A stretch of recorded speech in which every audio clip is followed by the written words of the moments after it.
Hello जी, नमस्कार, welcome. कैसे हैं आप सभी लोग? मैं अश्विन गुप्ता आप सभी का एक और फिर से स्वागत करता हूं गवर्नमेंट जॉब अड्डा 24/7 पर। तो उम्मीद करता हूं अच्छे होंगे, मजे में होंगे। यहाँ पर हम लोग regular the 10 minute show discuss कर रहे हैं और इसमें आज का जो टॉपिक है आपका बहुत ही इंपॉर्टेंट और बहुत ही कंफ्यूजिंग टॉपिक जो बच्चों में रहता है, सीआई और एसआई का difference for 2 year, 3 year, 4 year. देखिए होता क्या है, जब हम कंपाउंड इंटरेस्ट को डिस्कस करते हैं तो वहां एक क्वेश्चन आता है चक्रवृद्धि ब्याज और साधारण ब्याज यानी कि कंपाउंड इंटरेस्ट और सिंपल इंटरेस्ट के बीच का डिफरेंस बताइए, या डिफरेंस दे देगा तो प्रिंसिपल पूछेगा। तो 2 ईयर तक, 3 ईयर तक आराम से निकाल लेते हैं, लेकिन 4 ईयर का पूछ ले तो उसमें थोड़ा कैलकुलेटिव हो जाता है। तो मैं आज आपको एक ऐसा तरीका बताने वाला हूं जिसमें चाहे 2 ईयर का पूछे, चाहे 3 ईयर का पूछे, चाहे 4 ईयर का पूछे, आप विद इन 10 सेकेंड निकाल पाएंगे। No need to any formula, no need to any calculation, right. वो तरीका बहुत रामबाण साबित होने वाला है और ये 10 मिनट का सेशन आप सभी के लिए साबित होगा एकदम बेस्ट ट्रिक सेशन, क्योंकि यहाँ पर चाहे आप एसएससी के स्टूडेंट हैं, चाहे बैंक के स्टूडेंट हैं, चाहे किसी भी एग्जाम को दे रहे हैं, सब में ये टॉपिक आपका आता है। तो चलिए सीख लेते हैं इस सेशन में, और रेगुलर ऐसे ही वीडियोज के लिए इस सेशन को लाइक करके शेयर कर देना। स्टार्ट करते हैं इस सेशन को। ये मेरा टेलीग्राम है, जहां आप जुड़ सकते हैं पीडीएफ के लिए। देखिए, एक आपको एक रेशियो याद होना चाहिए। मैं कहूँगा याद मत करना, मैं बनाने का तरीका बता दूंगा। For 2 year, for 3 year, for 4 year, जब आपने कंपाउंड इंटरेस्ट को डिटेल में पढ़ा होगा तो इस रेशियो को जरूर सीखा होगा, जिससे डायरेक्टली सवाल निकाले जा सकते हैं। ठीक है, ये रेशियो निकलता कैसे है पहले मैं आपको थोड़ा सा बता देता हूँ, क्योंकि मैं तुक्के वाली चीज नहीं बताऊंगा या कोई डायरेक्ट ट्रिक नहीं बताऊंगा। चीजें कॉन्सेप्चुअल होनी चाहिए।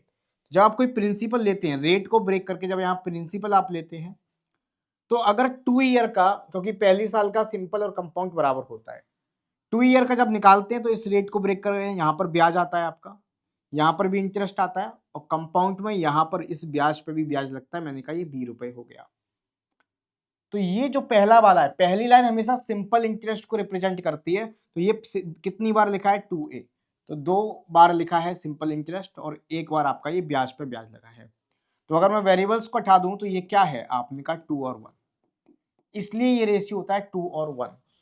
इसी तरह मैं अगर 3 साल की बात करता हूं तो यहां पर आपको देखने को मिलता है सिंपल इंटरेस्ट, इंटरेस्ट आपका इस इंटरेस्ट पर भी इंटरेस्ट लगेगा, देन इस प्रिंसिपल पर इंटरेस्ट लगेगा, इस इंटरेस्ट पर इंटरेस्ट लगेगा, इस वाली इंटरेस्ट पर इंटरेस्ट लगेगा और इस पर भी लगेगा कुछ और। तो ये तो पूरा आपका क्या है?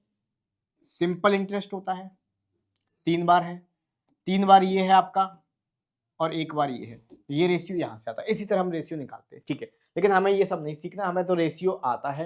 अब आप कहोगे सर रेशियो कैसे याद करें, एग्जाम में भूल जाएंगे। अरे याद नहीं करना। मान लीजिए 2 साल का है, तो 2 साल का 21 आपको याद है। तीसरी साल के लिए 3 लिखा जाएगा, चौथी साल के लिए 4 लिखा जाएगा। ठीक है, तीसरी साल के लिए 3, चौथी साल के लिए 4। आपस में ऐड करिए, 2 और 1 3 और 1 का 1। इसी तरह 3 और 3 6, 3 और 1 4 और 1 का 1। समझ में आया? इजी होगा। 5वीं साल का भी आप निकाल सकते हो, कभी पूछा नहीं है 5 साल का अंतर वगैरह। इस रेशियो से आप सीआई एसआई का डिफरेंस, सीआई सब कुछ निकाल सकते हो। कैसे निकालना है एक सवाल से डिस्कस करते हैं। पहला सवाल आपकी स्क्रीन पर, what is the difference between compound interest and simple interest on a sum of this at the rate of 14 whole 2/7% compound interest for 3 year, 3 साल के लिए। तो कैसे निकालना है ध्यान से देखो। इसका मतलब होता है 1/7। 3 साल के लिए बात करेगी तो रेशियो क्या होता है? 3 3 और 1। आपको करना क्या है? इस 1/7 को इसमें डिवाइड करना है 7 से। जब आप डिवाइड करेंगे 7 2 जा 14, 6 7 9 जा 63, 7 4 जा 28 0। फिर इसका भी 1/7 निकालिए, 7 4 जा 28, 7 2 जा। फिर इसका भी 7 टाइम 1/7 निकालिए, 60 आएगा। अब देखिए, बेसिकली जब हम कंपाउंड इंटरेस्ट पूरा निकालना हो, 3 सालों का चक्रवृद्धि ब्याज निकालना हो, तो क्या होता है? आप इस 3 का गुणा यहां करिए, इस 3 का गुणा यहां करिए और इस 1 का गुणा यहां करिए, तीनों को जोड़ दीजिए, कंपाउंड इंटरेस्ट निकल आएगा। और ये जो पहली लाइन है, मैंने अभी आपको सिखाया था ब्रेक करके, ये जो पहली लाइन है वो 3 वाली, ये डिकोड करती है क्या? सिंपल इंटरेस्ट को, केवल सिंपल इंटरेस्ट को। तो मुझे तो सीआई और एसआई का डिफरेंस चाहिए यहाँ पर। ये पूरा सीआई होता है, ये सिंपल इंटरेस्ट होता है। तो पूरी सीआई में से अगर इस सिंपल इंटरेस्ट को हटा दूंगा तो सीआई माइनस एसआई, ये डिफरेंस ही तो बचेगा। यानी हमें केवल पहली लाइन को हटा के ये निकालना है। तो ये बस ये हो गया, ये 1260 हो गया और ये 60 हो गया। Answer will be 1320। इजीली बताइए क्या दिक्कत है? है ना। मैंने बहुत डिटेलिंग में समझा के बताया आपको हर एक चीज को, अब आप समझ गए होंगे। अगर थोड़ा सा भी ध्यान से समझ लोगे तो आपके लिए ये प्रॉब्लम अब है ही नहीं, है ना। चलिए, तो 2 ईयर की बात करी गई है। 2 ईयर का रेशियो होता है 2 और 1। इसका मतलब आप रेशियो पर फ्रैक्शन की जानते हैं 1/8। तो इसका 1/8 कितना आएगा, 8 3 24, 1 2 बार 8 दिन 16, इसका निकालोगे 40 आएगा।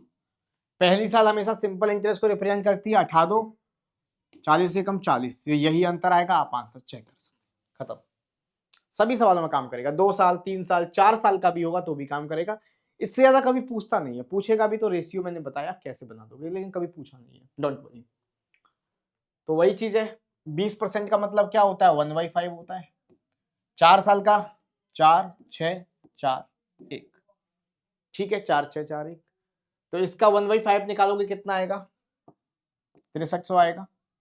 5 6 जा 30, 5 3 जा 15, 00 हो गया, है ना। आप ऐसे भी निकाल सकते हो कि इसका 10% निकालो 3150, 20% है तो इसका डबल कर दो। फिर इसका 20% निकालो तो इसका 10% कितना है, 630, 630 का डबल होगा 1260, 20% हो गया। फिर इसका 20% निकालिए, इसका 20% 126 होगा 10%, उसका डबल 252 हो गया। इसका 20% निकालो, इसका 10% होगा 25.2 और 20% निकालोगे तो 50.4 हो गया। पहली लाइन सिंपल इंटरेस्ट को रिप्रेजेंट करती है, हटा दिया, तो ये बचेगा सीआई और एसआई का अंतर। आप इस लाइन को भी ले लोगे ना तो पूरा कंपाउंड इंटरेस्ट निकल आएगा। केवल इस लाइन को लोगे तो केवल सिंपल इंटरेस्ट निकलेगा, इसे हटा के लोगे तो सीआई और एसआई निकलेगा। सब कुछ क्लियर हो जाएगा इसी रेशियो से। तो गुणा कर दीजिए। तो कैसे गुणा करोगे, देखो 1250 का 6 में गुणा करोगे, 12 छक्के 72, 50 छक्के 300, 7500 और 10 छक्के 60, तो 7560 आएगा गुणा करोगे तो। डायरेक्ट गुणा कर दिया, ठीक है। 252, 25 चौके 100, 100 हो गया है 1000 और 2 4 दूनी 8, तो 1008 हो गया ये, प्लस 50.4। इसको ऐड कर दोगे आंसर आ जाएगा, कितना आएगा आंसर, आपने कहा 0.4 तो पीछे आएगा ही आएगा, 0 8 और 8, तो यानी 8 आएगा यहाँ पर। 6 और 5 11 का 1 कैरी हो गया 1, तो ये हो गया 76 86 एंड यहाँ पर क्या है, कुछ नहीं, 86, तो ये आपका राइट आंसर हो जाएगा। तो 4 साल का हो चाहे 3 साल का हो, आपको समझ में आया होगा, बोलो हाँ या ना। 4 साल का हो चाहे 3 साल का हो, आपको समझ में आया। हमने सीखा यहाँ पर 2 साल का भी निकालना सीखा, 3 साल का होगा तो भी वही तरीका है, रेशियो आपको पता होना चाहिए। 4 साल का है तो भी हमने निकालना सीखा यहाँ पर, मतलब जो भी आपसे पूछेगा आप निकाल दोगे। अगर समझ में आया है तो एक क्वेश्चन आपको करना है होमवर्क में, इसका आंसर आपको कमेंट में देना है। अगला कौन सा टॉपिक है जो आप पढ़ना चाहते हैं इसी तरीके से डायरेक्टली आंसर्स को, और विद कॉन्सेप्चुअल, डायरेक्ट तुक्का नहीं, ऐसा नहीं कोई ट्रिक से आदि दूसरे पर काम ही नहीं कर रही, नहीं, पूरा कॉन्सेप्ट मैंने स्टार्टिंग में बताया, उससे ये बनता है कैसे आता है। इसी तरह से आप कोई भी टॉपिक पढ़ना चाहते हैं, चाहे मैथ का हो चाहे रीजनिंग का हो, कमेंट बॉक्स में बताएंगे। सेशन अच्छा लगा है तो इसको ज़्यादा से ज़्यादा बच्चों तक शेयर करेंगे, सभी अपने दोस्तों के साथ, सभी स्टूडेंट्स के साथ शेयर करेंगे, जितने भी ग्रुप में आप ऐड हैं। चैनल पर नए हैं तो सब्सक्राइब करेंगे और कमेंट में बताएंगे कैसा लगा सेशन, है ना। और ये मेरा टेलीग्राम है, यहाँ पर आप पीडीएफ वगैरह जो भी डाउट्स हैं, चैट बॉक्स ऑन है यहाँ पर, तो आप अपने डाउट्स पूछ सकते हैं आयुष्मान सर मैथ ग्रुप पर। ज़्यादा से ज़्यादा इस वीडियो को शेयर करिए। मुलाकात करेंगे ऐसे ही एक और सेशन में, तब तक आप खुश रहिए, पढ़ते रहिए, मेहनत करते रहिए। धन्यवाद, थैंक यू, जय हिंद, थैंक यू।